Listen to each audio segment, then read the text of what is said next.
E é para desmascarar o plano do inimigo que Deus envia a terceira mensagem angélica, para que todos tenham luz e ninguém precise ser enganado ao estarem no vale da decisão.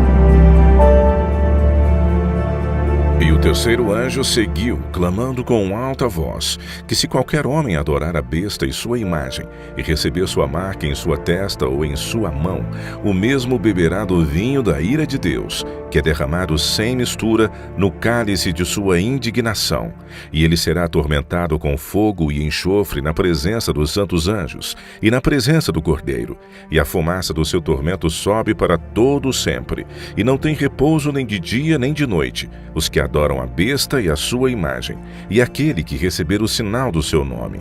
Aqui está a paciência dos santos, aqui estão os que guardam os mandamentos de Deus e a fé de Jesus.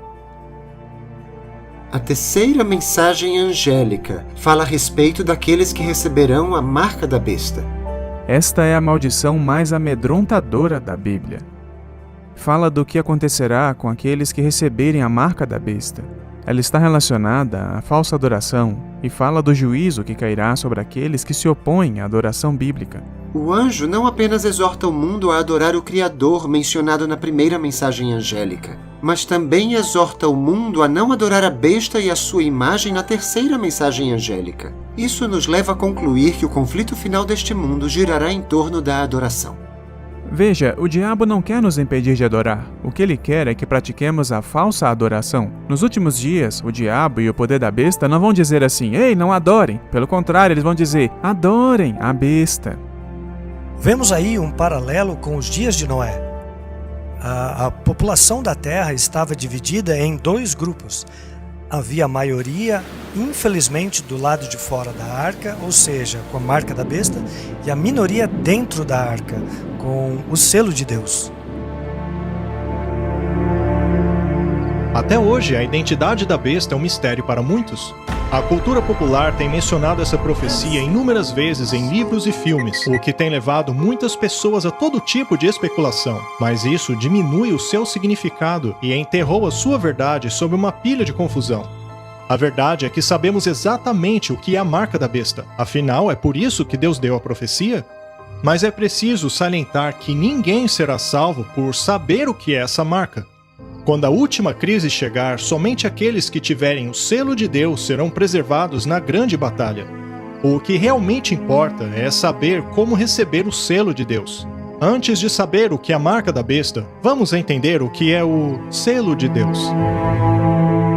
E vi outro anjo subir do Oriente, que tinha o selo do Deus vivo, e clamou com grande voz aos 4 anjos, a quem fora dado o poder de danificar a terra e o mar, dizendo: Não danifiqueis a terra, nem o mar, nem as árvores, até que hajamos assinalado nas suas testas os servos do nosso Deus. Nos dias de Noé, ele estava selado dentro da arca. E isso simplesmente significava que ele não podia sair e ninguém podia entrar. Após terem entrado na arca, o Senhor os fechou lá dentro. A palavra fechar e selar são apresentadas como tendo o mesmo sentido nas Escrituras. Por exemplo, Deus disse a Daniel: fecha as palavras e sele o livro até o tempo do fim. Portanto, as palavras fechar e selar possuem o mesmo sentido. Quando a Bíblia diz que Deus o fechou lá dentro, é o mesmo que dizer que Deus o selou lá dentro. Noé foi selado na arca da aliança que fez com Deus e assim foi protegido do dilúvio. Eles estavam selados internamente, estavam salvos do juízo que viria sobre toda a terra. Não há nenhum tempo de angústia que já houve sobre a terra comparado em intensidade àquele que o nosso mundo ainda experimentará. A fim de passarmos por esse período de extrema provação, o povo de Deus precisa ser selado antes. E o propósito do selo é, antes de qualquer coisa, identificar aqueles que pertencem a Deus, para que assim fique claro aos anjos quem eles deverão proteger neste tempo de angústia. Isaías capítulo 8, verso 16, fala a respeito de selar a lei entre os discípulos de Deus. Guarde o testemunho e sele a lei entre os meus discípulos. Vemos aqui que existe uma conexão entre o selo de Deus e a sua lei. Quando analisamos os selos da antiguidade, vemos que eles sempre exibiam 3 elementos. O primeiro era o nome da autoridade, como um rei, por exemplo. O segundo elemento era o seu título e, finalmente, a sua jurisdição. Um selo possui título, o nome e o território. Ao analisarmos os 10 mandamentos, constatamos que apenas o 4º declara Deus como o Criador. O nome e o território. Lá ele é apresentado como governante dos céus e da terra, ou seja, sua jurisdição. O selo de Deus está bem no mandamento do sábado. É algo único que identifica a quem adoramos. Assim como nos dias de Noé, entrar naquela arca representava a aceitação de toda a moralidade promovida por Deus, ou seja, dos 10 mandamentos, que é uma manifestação da vontade dele. Da mesma maneira, no tempo do fim, a aceitação do sábado indicará a aceitação de todos os requisitos morais de Deus. O selo, de acordo com a Bíblia, pode ser resumido em um mandamento apenas, o 4º mandamento, mas não porque esse mandamento seja em si mesmo um mandamento com poder salvador, mas porque este mandamento valida todo o restante da lei. Sem o 4º mandamento, todo o decálogo pode pertencer a qualquer um, mas ele foi escrito pelo Senhor, pelo Criador. E dessa maneira, toda a lei passa a ter o seu selo de autoridade. Ao guardar o sábado genuíno do 4º mandamento, estamos assim reconhecendo a autoridade do legislador do universo, e é por isso que é importante guardar o sábado. E santificai os meus sábados, para que sejam um sinal entre mim e vós, para que saibais que eu sou o Senhor vosso Deus. A verdade é que o sábado determina quem você adora. A guarda do sábado revela que dedicamos a nossa vida ao nosso Criador, ao nosso Salvador. Se o sábado é o sinal de Deus como Criador, a marca da besta deve ser o sinal oposto, criado por este poder para rivalizar o sábado que Deus estabeleceu. E qual o sinal que Deus estabeleceu como Criador? O sábado. Qual seria então o sinal que distingue a besta e exige adoração por parte do povo? Ora, precisa ser um outro dia? No livro de Apocalipse, a última guerra é uma guerra sobre adoração. A terceira mensagem angélica nos adverte 2 vezes que muitos adorarão a besta. Esta é uma violação do 1º mandamento, que diz: não terás outros deuses diante de mim. A terceira mensagem angélica nos adverte 2 vezes que muitos adorarão a imagem da besta, que é uma violação do 2º mandamento, que proíbe a adoração de ídolos e imagens. Somos advertidos que muitos receberão o nome da besta, o que é uma contrafação do 3º mandamento, que nos proíbe de tomar o nome de Deus em vão. E, finalmente, a terceira mensagem angélica nos adverte 2 vezes para não recebermos a marca da besta, uma contrafação do selo de Deus no 4º mandamento, que diz: lembre-se do dia de sábado para o santificar. Então, se você olhar para esse paralelo entre não ter outros deuses, o número, o nome, a imagem, e tem o sábado, que é a marca, na verdade tudo é um paralelo. Tudo gira em torno da primeira tábua dos 10 mandamentos.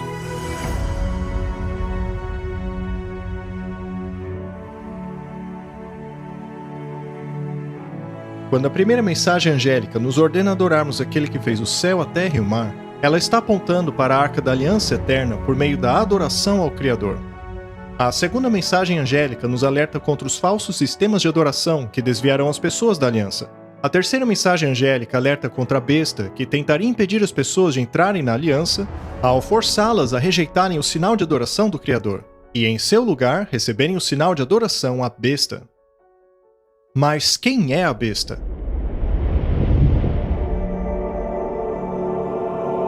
E fiquei de pé na areia do mar, e vi uma besta emergir do mar, e tinha 7 cabeças e 10 chifres, e sobre os chifres 10 coroas, e sobre as cabeças havia um nome de blasfêmia. João viu que a besta tinha 7 cabeças e 10 chifres. Esta é a mesma descrição da besta encontrada em Apocalipse capítulo 17, que carregava a mulher chamada de Babilônia, vestida de púrpura e escarlate. Perceba que essa besta também tem 7 cabeças e 10 chifres. No capítulo 13, João vê a primeira besta que emerge do mar. No capítulo 17, o mar é descrito da seguinte maneira: as águas que viste, onde se assenta a prostituta, são povos e multidões, nações e línguas. O que Deus deseja revelar aqui é que este poder surgiria de uma área populosa. A besta do Apocalipse 17 carrega uma mulher que é cheia de nomes de blasfêmia. E se voltarmos à besta de Apocalipse 13, constatamos que as cabeças desta besta também possuem nomes de blasfêmia. A descrição das duas bestas é a mesma, pois ambas se referem ao mesmo poder. A besta que João viu emergir do mar é a mesma besta que carrega a mulher chamada de Babilônia, que, como já vimos, representa o papado da Igreja Católica Romana.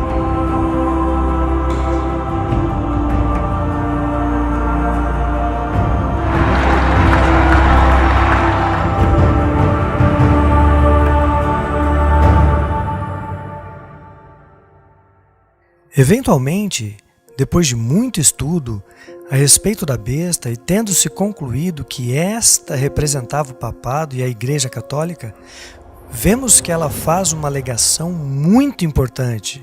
Segundo ela possui a autoridade para mudar a lei de Deus. Isso mesmo, a autoridade de mudar aquilo que o próprio Deus determinou. Ela mudou o dia do 4º mandamento. Não mais o sábado, que é um sinal do poder criador de Deus, mas instituíram então o domingo. E é esse dia que a Igreja Católica alega ser a marca da sua autoridade. E no tempo do fim, essa será a marca da besta. Um arcebispo da Igreja Católica Romana disse o seguinte em 1562. Sendo assim, a autoridade da Igreja não deve se curvar à autoridade da Bíblia, pois a Igreja transferiu o sábado para o domingo, não por ordem de Cristo, mas por sua própria autoridade. A Igreja Católica aponta para sua alteração da lei divina como prova de que sua autoridade está acima da Bíblia. Segundo ela, esta alteração é a marca de sua autoridade. No século XIX, a Igreja Católica publicou a primeira edição de um artigo que mais tarde foi intitulado Desafio Romano: Por que os protestantes guardam domingo? Nesta publicação, o autor católico confronta os protestantes com essa pergunta: Ainda não é tarde para os protestantes se redimirem. Será que o farão? Será que permanecerão consistentemente sobre a profissão protestante? Será que considerarão apenas a palavra escrita, somente as Escrituras como sua única autoridade e norma? Ou continuarão se apegando à indefensável, autocontraditória e suicida doutrina e prática de seguirem a autoridade da Igreja Católica ao adotarem o sinal de sua autoridade? Guardarão eles o sábado do Senhor, o 7º dia, de acordo com as Escrituras, ou guardarão o domingo de acordo com a tradição da Igreja Católica?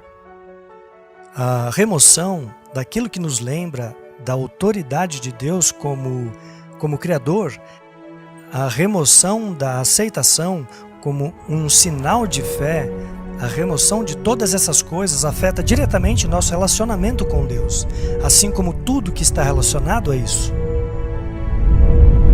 A maior afronta que pode ser feita contra a autoridade de Deus é alterar a sua lei, pois sua lei é o fundamento de seu governo.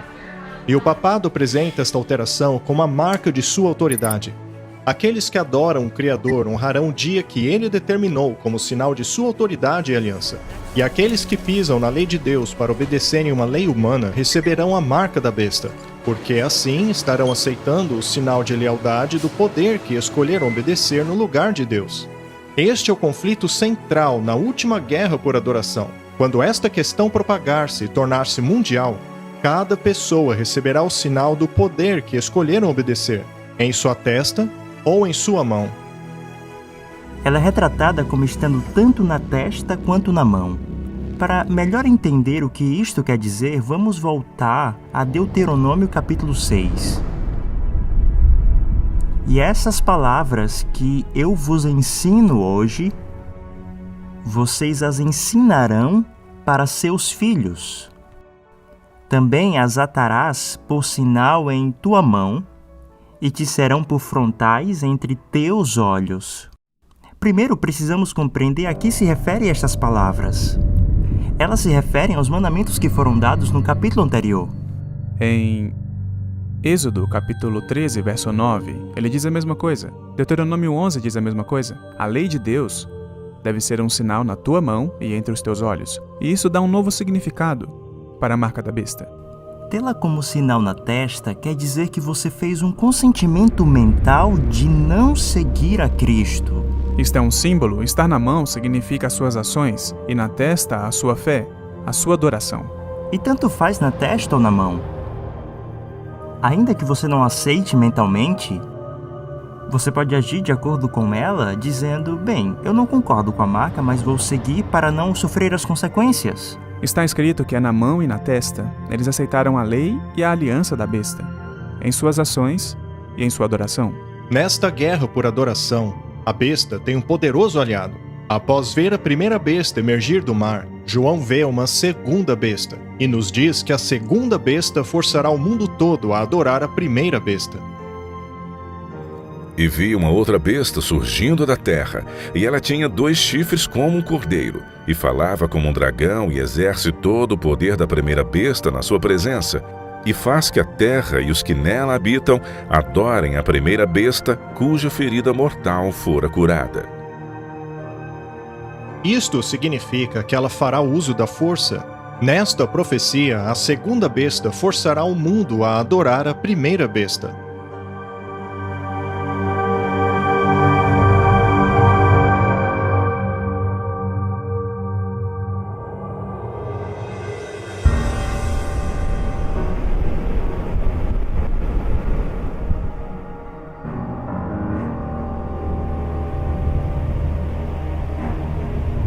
A primeira besta surge do mar, e já vimos como a Bíblia utiliza o mar como símbolo para representar um lugar populoso, povos, multidões, nações e línguas. Mas a segunda besta surge da terra, que por contraste representa um lugar deserto, longe dos lugares populosos da terra. Temos aí uma nova nação crescendo em poder num lugar relativamente despovoado.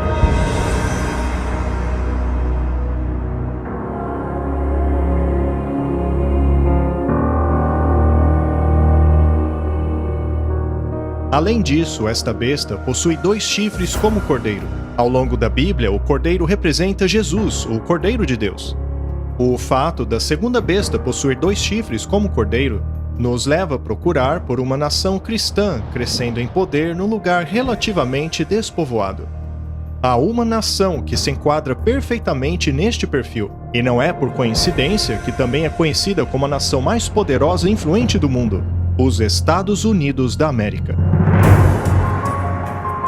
Os fundadores desta nova nação professavam crer no Deus da Bíblia quando declararam o seguinte: defendemos que estas verdades são autoevidentes, de que todos os homens são criados iguais e que foram dotados por seu Criador de certos direitos inalienáveis, estando entre eles a vida, liberdade e a busca pela felicidade. Além de professar a crença em um Criador, a primeira emenda da Constituição dos Estados Unidos da América garante tanto a liberdade civil como religiosa. Ela diz assim: o Congresso não fará lei estabelecendo religião ou proibindo o livre exercício da mesma, a fim de evitar a perseguição e tolerância religiosa que tomou conta da Europa por tantos séculos. O governo dessa nova nação foi estruturado de forma a impedir que a Igreja governasse o Estado e de que o Estado governasse a Igreja. Jesus disse: dai a César aquilo que é de César, e dai a Deus aquilo que é de Deus. Estes princípios cristãos escritos nos documentos fundadores dos Estados Unidos foram o segredo de seu sucesso. Milhões fugiram para a América para adorarem de acordo com os ditames de sua própria consciência. Mas a Bíblia diz que isto mudaria. Quando João viu essa besta saindo da terra, ele disse que ela era como um cordeiro, mas que falava como um dragão. E no próximo verso vemos que esta besta, ou seja, os Estados Unidos, faria com que toda a terra e aqueles que habitam nela adorasse a primeira besta. A Bíblia diz que os Estados Unidos da América, normalmente considerado como a maior autoridade civil, unirá os seus esforços à Igreja Católica Romana, que por sua vez é considerada a maior autoridade moral e espiritual. Uma besta representando a Igreja e a outra representando o Estado se unirão e pisotearão as liberdades civis e religiosas sobre as quais os Estados Unidos foram fundados.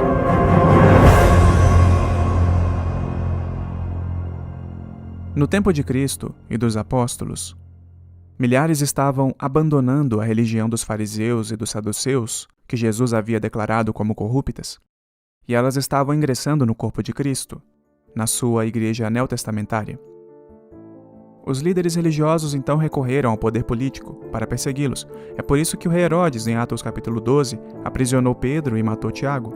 A igreja estava recorrendo ao poder político para perseguir o povo de Deus. E a história se repetirá.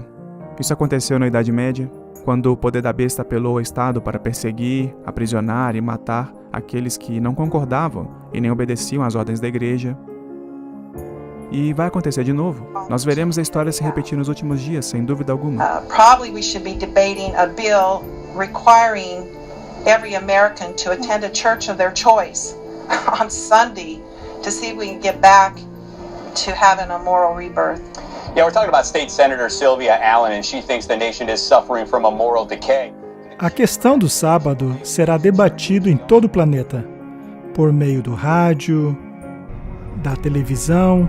Todos falarão a respeito da controvérsia sobre o sábado. Deus é um Deus justo.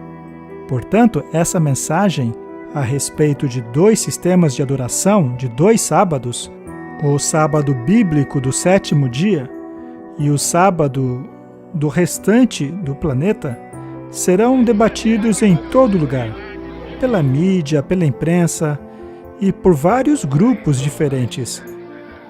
Essa questão ficará clara para todos. The Christians have said they changed it. No, you're wrong. The Christians changed it. Let me give you proof of it. In the first century of Christian created 6 days, and the 7th was a day of rest.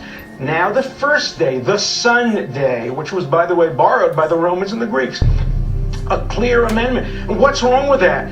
Os pecados de Babilônia serão denunciados, escancarados. As pessoas perceberão que a Babilônia são as igrejas.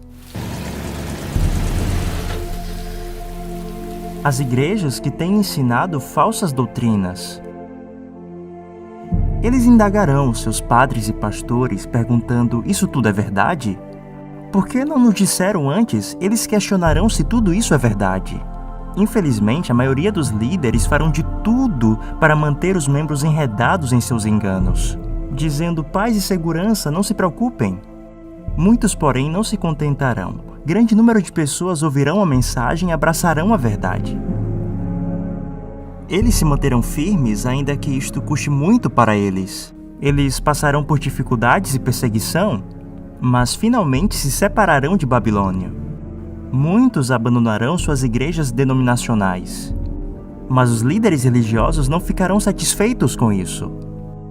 Eles farão tudo o que puderem para combater a mensagem da verdade. Esses líderes de igrejas protestantes acabarão se unindo ao poder do Estado. E assim formarão uma imagem da besta. E provavelmente haverá um grande tumulto financeiro no mundo, também desastres naturais. E eles dirão: todas essas calamidades estão acontecendo porque este pessoal aqui não está obedecendo. Eles estão seguindo suas próprias ideias bíblicas. E daí eles irão apelar ao poder do Estado. Esses líderes de igrejas protestantes acabarão se unindo ao poder do Estado. e assim formarão uma imagem da besta.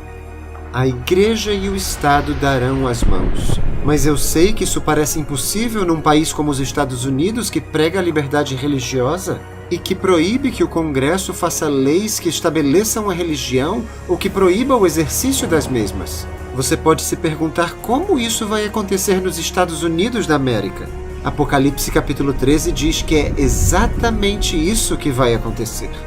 E faz grandes maravilhas, de maneira que até fogo faz descer do céu à terra à vista dos homens, e engana os que habitam na terra com sinais que lhe foi permitido que fizesse em presença da besta, dizendo aos que habitam na terra que fizessem uma imagem à besta que recebera a ferida da espada e contudo revivera. Quando é dito que os Estados Unidos dirão ao mundo para fazer uma imagem à besta, significa que devem emular o sistema do papado unindo a igreja e o Estado. As principais igrejas dos Estados Unidos se unirão em pontos comuns de doutrina e influenciarão o Estado a impor os seus pontos de vista. Os líderes religiosos dos Estados Unidos farão grande pressão para a aprovação do decreto dominical. Os governos serão inundados com pedidos para uma legislação que assegure o domingo como dia de adoração.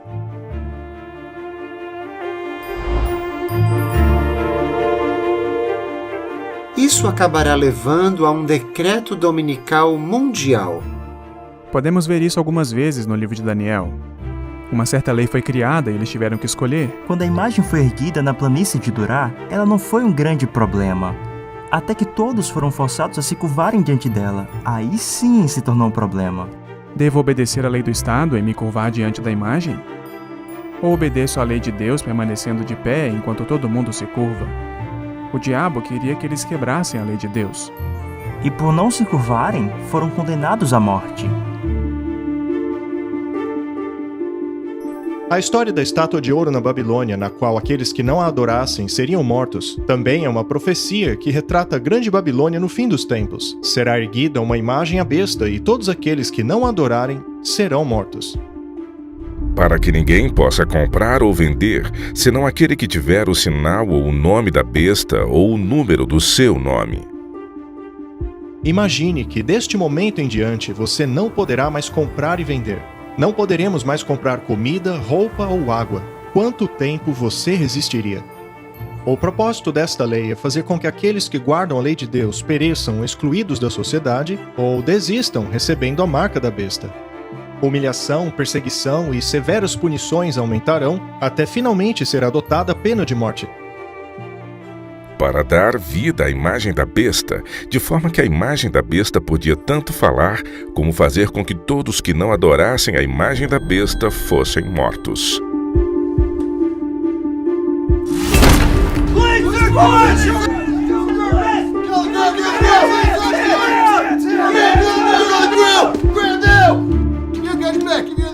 Qualquer um que não obedeça a esta lei do Estado, instigada pela Igreja, será perseguido. A pressão política será exercida de maneira tal que acionarão a polícia e o exército para perseguirem aqueles que se mantêm firmes nas verdades bíblicas. Muitos, antes do fim do tempo de graça, perderão suas vidas. Outros serão aprisionados. O erro e o engano tomará conta de todo o planeta. E a mensagem da minoria hoje é a mensagem divina da justificação pela fé, que é a mensagem de Noé. É uma mensagem de esperança, de libertação, mas também é uma mensagem de juízo. A controvérsia final gerará em torno da escolha que cada um deverá fazer entre uma lei que foi dada por Deus e uma outra lei que foi dada pelos homens. E o catolicismo romano diz exatamente a mesma coisa. Ela diz que a escolha é entre o sábado bíblico e o sábado papal.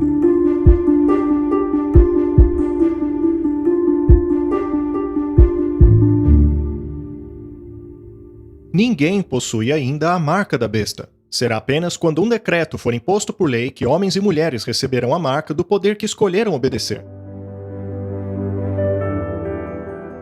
Antes de prosseguirmos, eu gostaria de considerar 3 princípios por trás desta controvérsia. Entenda que o contexto entre o sábado de Deus e a lei dominical é uma disputa a respeito do caráter de Deus. Afinal, compeliria ele as pessoas a adorá-lo por meio da força? Ou deseja ele que o adoremos voluntariamente em resposta ao seu amor? A sua resposta a esta pergunta determinará de qual lado do conflito você estará. Se você crê que Deus força suas criaturas a adorá-lo, você verá o decreto dominical como a vontade dele. Por outro lado, se você crê que o caráter de Deus é abnegado e amável, então você verá nesta violação da liberdade de consciência a atuação de um outro poder. E a segunda pergunta seria: como Deus nos salva? A ideia de que podemos aplacar a ira de Deus e dar um fim às calamidades pela estrita imposição de um dia de adoração é a aplicação do princípio de que o homem pode salvar-se por meio de suas obras. Por outro lado, se crermos na promessa da aliança de Deus de que Ele opera a nossa salvação, nós entraremos em seu descanso guardando o sábado do 7º dia, que nos foi dado como sinal de que reconhecemos que Ele é o nosso Salvador. O terceiro princípio é o da demonstração. É na crise que o nosso caráter é revelado, e quando a última crise tomar conta do mundo, todos manifestarão o caráter que desenvolveram. Um grupo revelará o caráter abnegado de Deus ao sacrificar suas vidas para ajudar outros, enquanto que o outro grupo revelará o caráter egoísta do adversário ao sacrificarem a vida de outros a fim de salvarem as suas. Estes são os princípios por trás do conflito que envolverá todos nós. Agora você entende porque sua compreensão a respeito do caráter de Deus e de seu plano da salvação certamente influenciará a sua escolha entre a marca da besta ou o selo de Deus.